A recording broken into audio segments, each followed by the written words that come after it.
और इधर रायपुर से आपको एक बड़ी खबर हम दे दें, ये भी एक अपडेट है। भारतीय जनता पार्टी लोकसभा प्रत्याशियों की घोषणा छत्तीसगढ़ समेत पूरे देश में कर सकती है और ये जल्द होगा। 29 फरवरी को दिल्ली में बैठक पर इसमें मोहर लगने बताया जा रहा है और 29 फरवरी या 1 मार्च को पहली सूची आ सकती है। तो छत्तीसगढ़ की 4 लोकसभा सीटों के लिए ऐलान संभव है। इस पहली सूची में मध्य प्रदेश की आधा दर्जन सीटें भी इस लिस्ट में शामिल हो सकती हैं, यानी कि ये वो सीटें हैं जहां पर भारतीय जनता पार्टी अपनी पहली सूची में नामों का ऐलान कर देगी। चूंकि मंथन लगातार चल रहा है और मंथन 29 तारीख को दिल्ली में होगा और इसके बाद 29 तारीख को या फिर 1 मार्च को प्रत्याशियों के नामों का ऐलान हो सकता है। और इस वक्त हमारे साथ इस विषय पर चर्चा करने के लिए जुड़ रहे हैं IBC 24 के एसोसिएट एग्जीक्यूटिव एडिटर वरुण सखा जी। वरुण जी, क्या अपडेट मिल रहा है सूची को लेकर? पहली सूची चुनाव तारीखों के पहले आएगी बीजेपी की, ये तो तय लग रहा था, लेकिन अब संभवतः आपके पास डेट भी है और संभवतः सीटों के बारे में अनुमान भी आ चुका है।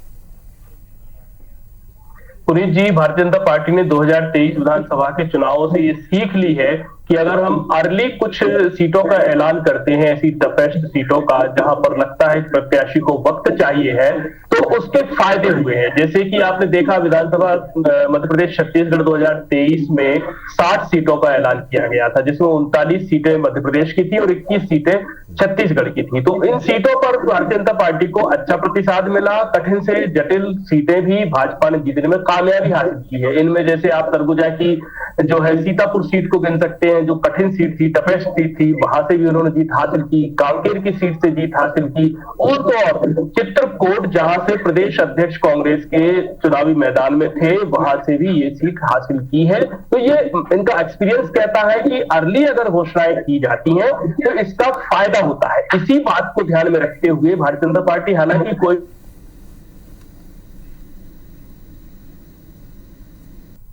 है उसमें ये लग रहा है कि भारतीय जनता पार्टी 78 सीटों पर देश भर में 78 सीट्स पर जो है ऐलान कर सकती है। इसमें छत्तीसगढ़ की 4 सीटें शामिल है, मध्य प्रदेश की भी 5 से 6 सीटें बताई जा रही हैं। जो छत्तीसगढ़ की 4 सीटें हैं जो शामिल है पुनीत जी, उन सीटों में रायपुर सीट भी शामिल है, राजनांदगांव है और कोरबा कांकेर सीट है। इन 4 सीटों पर जो पैनलमेंट है वो बन गए हैं। कल जो है छत्तीसगढ़ में रायपुर में स्टेट इकाई की, राज्य की भाजपा इकाई की बैठक है। उस बैठक में कुछ नामों पर चर्चा बनेगी, फाइनल जो है पैनल्स बनेंगे और 29 तारीख को यानी परसों जब गुरुवार में दिल्ली में जो बैठक हो रही है उसमें इन नामों पर मोहर लगेगी। और भारतीय जनता पार्टी हिंदी बेल्ट में जो उनके ऐसे कद्दावर मंत्री हैं जिनको टिकट दिया जाना लगभग तय है, उनके घोषणाएं हो सकती हैं। ऐसी जो सीटें हैं इनकी 78 संख्या बताई जा रही है। पुनीत जी, चलिए बिल्कुल। और वरुण, जिस तरह से आपने छत्तीसगढ़ की 4 सीटों का जिक्र किया, जिसमें रायपुर, राजनांदगांव, कांकेर और उसके साथ साथ कोरबा सीट का भी जिक्र किया, जिसमें से कोरबा और बस्तर, ये 2 सीटें ऐसी हैं जिसमें पिछली बार के चुनाव में कांग्रेस को जीत मिली थी, यानी कि बीजेपी को हार मिली थी। ऐसे में जिस तरह से इन 4 सीटों का नाम सामने आ रहा है और मध्य प्रदेश की भी 5 सीटों का आप जिक्र कर रहे हैं, कोई खास वजह कि पहली सूची में इनका इन सीटों पर फोकस किया जा रहा है?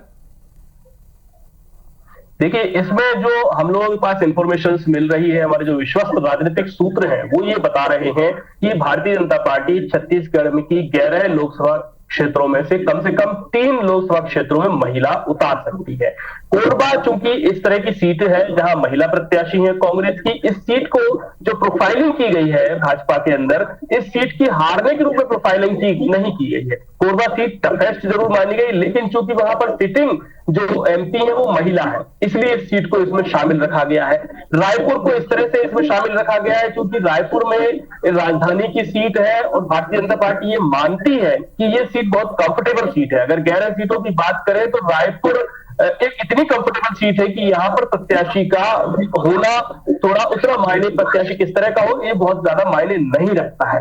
रही बात कांकेर की और राजनांदगांव की बात रही, तो कांकेर की सीट भी पिछली बार सिर्फ 6900 वोटों से भारतीय जनता पार्टी जीत पाई थी और अभी भी वहां का जो इक्वेशन है 5 और 3 का इक्वेशन है। वैसी स्थिति में वहां पर समय चाहिए काम करने के लिए और बीजेपी अपने आप को ये मान के चल रही है कि ये बड़ा एडवांटेज है इस बार कि छत्तीसगढ़ में जो है ट्राइब चीफ मिनिस्टर है, तो ट्राइब जब मुख्यमंत्री आदिवासी है तो इसका फायदा भाजपा उठाना चाहती है। मैं आपको एक बहुत अच्छा तथ्य देना चाहता हूं कि 2019 के चुनाव में भारतीय जनता पार्टी 2 सीटें लूज करती है सिर्फ और सिर्फ 70,000 वोटों की कमी के कारण। और वो 70,000 वोट कौन थे, ये इसको अगर हम कैलकुलेट करते हैं, इसको हमने जब विश्लेषण किया तो 70,000 जनजातीय समाज के लोग थे। ये एक इतना सरप्राइजिंग और बहुत ही रोचक फैक्ट है कि भारतीय जनता पार्टी कोरबा हारती है सिर्फ पाली ताना खार की वजह से। पाली ताना खार जो है वो ट्राइब रिजर्व सीट है। दूसरी हारती है वो मरवाही से, मरवाही जो है वो रिजर्व सीट है।